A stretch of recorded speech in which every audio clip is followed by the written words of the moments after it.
Selamat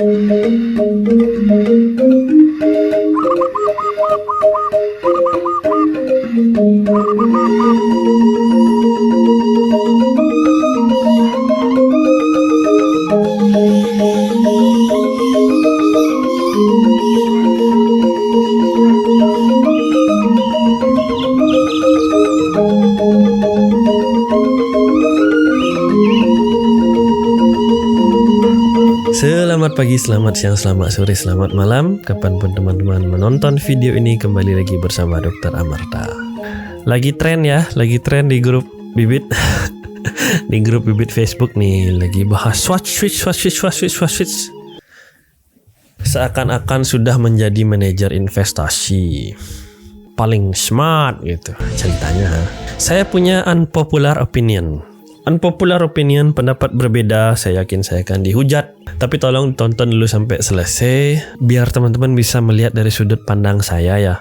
Ini sudut pandang yang cukup berbeda, tapi saya akan berusaha tuh untuk menjelaskan yang sebaik mungkin. Sebelum lanjut, mana like dan subscribe-nya dulu, terutama yang belum like dan subscribe ini.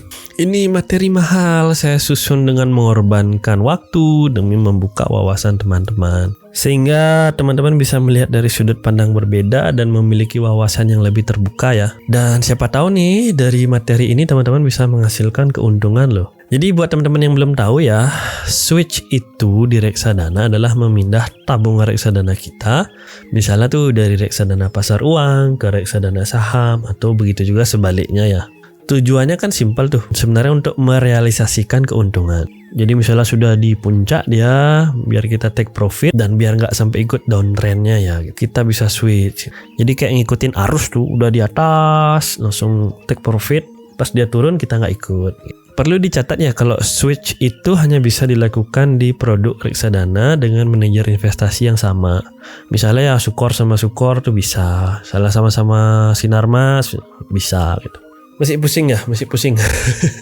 Gimana ya, misalnya di reksadana pasar uang tuh kita ikut tuh sampai sudah plus 10%. Akhirnya kita mau take profit tuh, artinya kita mau tarik semua uangnya. Tapi kalau kita tarik ke rekening kita, terus kita masukkan ke reksadana saham, itu kan perlu waktu dan proses ya. Dan narik itu juga dikenai biaya. Daripada kita narik ke tabungan, langsung aja dipindah dari reksadana pasar uang itu ke reksadana saham misalnya.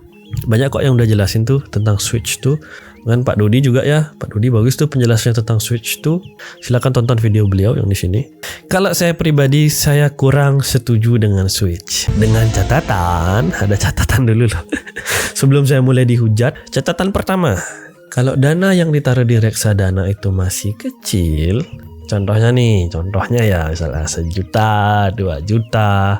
Jadi keuntungannya tuh cuma 29.000 atau 50.000 gitu. Terus udah main switch. Seakan-akan reksadana itu produk trading seperti saham, dames. Itu kayaknya malah buang-buang waktu ya. Karena kan prinsip switch itu seperti berselancar ya. Jadi ombaknya naik, nggak mau ikut ombaknya turun, kita lompat ke ombak lain yang kita harapkan ikut naik juga, lebih naik. Misalnya ombak kedua nih udah tinggi, terus kita takut jatuh, lagi lompat ke ombak yang lain gitu. Jadi kita terus lompat tuh biar kita nggak ikut dia turun gitu. Itu artinya kita mencoba timing the market. Jadi kita mencoba untuk meramal ombak. Bapak dan Ibu ada yang punya kemampuan meramal? Telepon saya ya.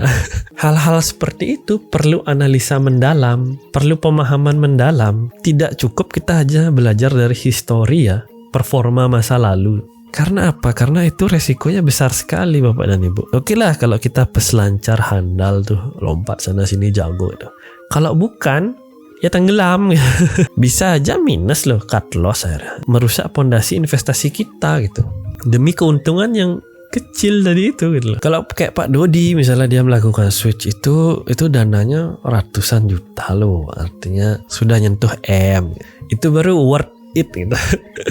Layak diluangkan waktu untuk melakukan switch, layak diluangkan waktu untuk belajar switch, analisa mendalam, layak juga belajar market, baca tren dengan dana segitu gitu loh. Kalau masih dana kecil, saran saya ya, fokus nabung lalu lupakan. Taruh di investasi yang aman, misalnya kayak RDPU gitu. Kalau misalnya nggak kuat lihat ombaknya, lu lupakan. Dan udah kita bisa lanjut kerja lagi gitu loh. Jadi nggak perlu begadang nontonnya switch.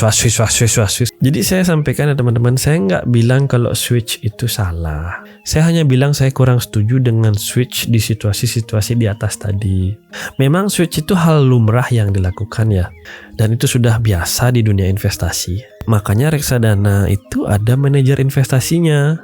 Kalau kita sudah pilih manajer investasi yang terpercaya, ya udah percayakan, biarkan yang mereka melakukan switch holding tersebut. Jangan kita ikut-ikutan ngerecoin, malah sampai lupa kerja, begadang, aduh, stres lagi karena cut loss segala macam, aduh.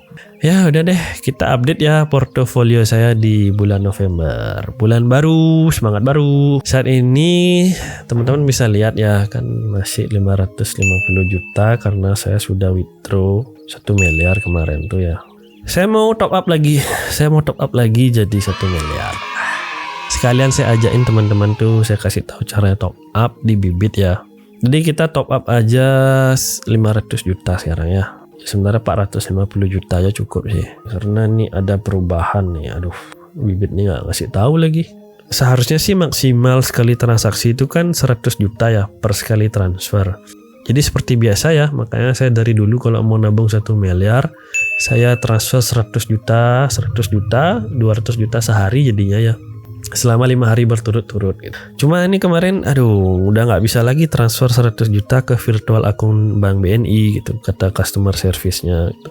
Jadi saya sampai chat customer service-nya, selamat pagi, saya tanya berapa maksimal top up dalam sehari ya menggunakan virtual akun Bank BNI. Aduh, lama banget sih nunggu balasannya. Harusnya ada layanan untuk nasabah prioritas ya. Ternyata kalau menggunakan Bank BNI itu maksimal 50 juta per transaksi ya gitu.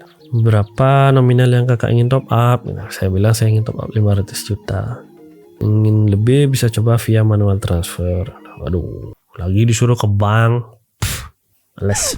Dan ternyata limit untuk transfer harian misalnya untuk di Bank BNI itu hanya 200 juta ya. Bahkan di silver, gold, platinum juga sama, 200 juta ke sesama akun Bank BNI gitu. Ya udah, jadi sehari itu cuma bisa top up 200 juta dan sekali transfer itu cuma bisa 50 juta. Aduh. Dan sekarang kita bandingin produk yang mau dibeli. Gini loh teman-teman, kalau kita mau milih produk reksadana yang mau kita beli ya, sesuaikan dengan profil resiko kita. Jadi teman-teman mau menabung berapa lama gitu. Terus resiko yang bisa teman-teman terima itu sejauh apa gitu. Maksudnya gimana beli? Jadi kalau kita memang nggak kuat lihat merah, jangan naruh di reksadana yang drawdownnya tinggi gitu loh. Drawdown itu apa beli? Drawdown itu adalah resiko reksadananya turun, NAV-nya turun. Jadi harga bisa minus gitu loh, jadi merah gitu. Ini sama aja kayak kita jantungan, ada punya penyakit jantung, terus kagetan, tapi maksa naik roller coaster gitu. Nggak ngotak. Atau bahkan maksa naik terjun payung gitu loh, aduh. Itu malah bikin stres ya, dan malah menyiksa diri. Udah tidur terganggu, bangun telat, nggak bisa kerja gitu. Karena investasinya merah terus. Ini loh kemampuan penting loh. Ini kemampuan mengenali diri sendiri itu adalah hal yang penting. Kemampuan untuk nggak berbohong paling nggak terhadap diri sendiri ya. Jangan membohongi diri gitu. Ngapain juga bohong sama diri sendiri. Tapi beli yang drawdownnya kecil kan returnnya kecil juga. Low risk low reward. Bambang, saya sudah sampaikan ke Bambang. Makanya orang-orang tuh diversifikasi. Jadi berapa kali saya ajarin tuh. Jadi dari uang 100% uang kita ya, misalnya 100 juta, ya 80% taruh yang di drawdownnya kecil. Tumbuhnya pelan tapi aman. 20% ya taruh di high risk, itu bisa di reksadana saham, Jarvis gitu. Ya ada sih yang memang adrenalin junkies ya, istilahnya suka menantang maut, maju terus pantang mundur, bisa naikkan ke porsi yang high risknya 40%, enggak masalah. Dan jangan serakah, semua butuh waktu, semua butuh proses. Ibu mengandung anak sampai lahir itu kan 9 bulan waktunya ya. Kalau dipaksa lahir dalam waktu 4 bulan, malah berakibat fatal buat ibu dan bayinya. Begitu juga dengan investasi ya, harusnya kan itu perjalanan panjang, makanya umur pensiun itu kan 50, 60 tahun gitu. Sekarang dipaksa biar returnnya gede gitu, biar bisa cepet pensiun, tahu-taunya nyangkut atau tahu-taunya terjebak di cuan sesat. Aduh. Jadi kan saya di sini mau naruh uang itu nggak terlalu lama. Jadi ini saya taruh mungkin 2-3 bulan saya tarik lagi. Jadi saya anggap kayak dana darurat ya gitu. Gila dana daruratnya. Jadi saya mau taruh di tempat yang nggak lock dan bisa ditarik sewaktu-waktu dan tentunya ngasih imbas hasil ya. Makanya saya bandingin Dana Mas Stabil dan SSF. Ya memang sih kita bisa lihat dari chartnya ya, SSF ini Dana Mas Stabil killer sih. Returnnya lebih gede, bahkan sampai 9,2% per tahun dibandingkan Dana Mas Stabil yang masih adem ayam di 6% ya. Terus top up minimalnya 100.000 dibandingin Dana Mas Stabil yang harus 10 juta ya. Udah 10 juta returnnya turun, aduh. Ya jadi saya putuskan untuk naruh di SSF. Jadi setelah kita buka tuh aplikasi, terus kita scroll ke bawah ya, terus kita pilih explore, cari aja reksadana yang teman-teman mau. Saya di sini nabung di Sukor Investable Fund ya. Kemudian saya klik beli. Terus berapa kita mau beli? Saya mau beli 50 juta ya sekali transfer. Aduh repotnya. Klik beli, saya menyetujui dan klik bayar sekarang. Ini saya bayar dengan BNI virtual akun dan sudah. Kita tinggal bayar aja menggunakan bank pilihan kita. Kalau pakai virtual account tuh nggak lama ya, nggak sampai 1 menit ya, sudah langsung terverifikasi. Ini teman-teman bisa lihat historinya ya. Jadi saya top up 50 juta demi menyentuh 1 miliar lagi. Itu pakai virtual account loh, virtual bank account tuh. Jadi kalau mau top up 500 juta ya harus 10 kali transfer, tapi dengan limit tadi 200 juta sehari. Jadi hari ini saya top up 50 juta 4 kali, besoknya saya top up lagi 50 juta 4 kali. Agak gimana ya, ribet. Saya nggak bisa bayangin misalnya kita mau top up 20 miliar ya, bayangin aja. Jadi perlu waktu 10 hari itu kita habiskan buat top up aja gitu. Setiap hari harus 4 kali bolak-balik buka aplikasi Bibit gitu. Apalagi kalau kita top up pakai OVO ya. Limit 2 juta sekali top up tuh, nyari 20 miliar ya. Aduh. Ya udah deh, segitu aja dari saya di video kali ini. Demikian update dari saya. Semoga bermanfaat untuk Bapak dan Ibu dan semoga semua sehat selalu biar kita bisa ketemu di video berikutnya. Dadah.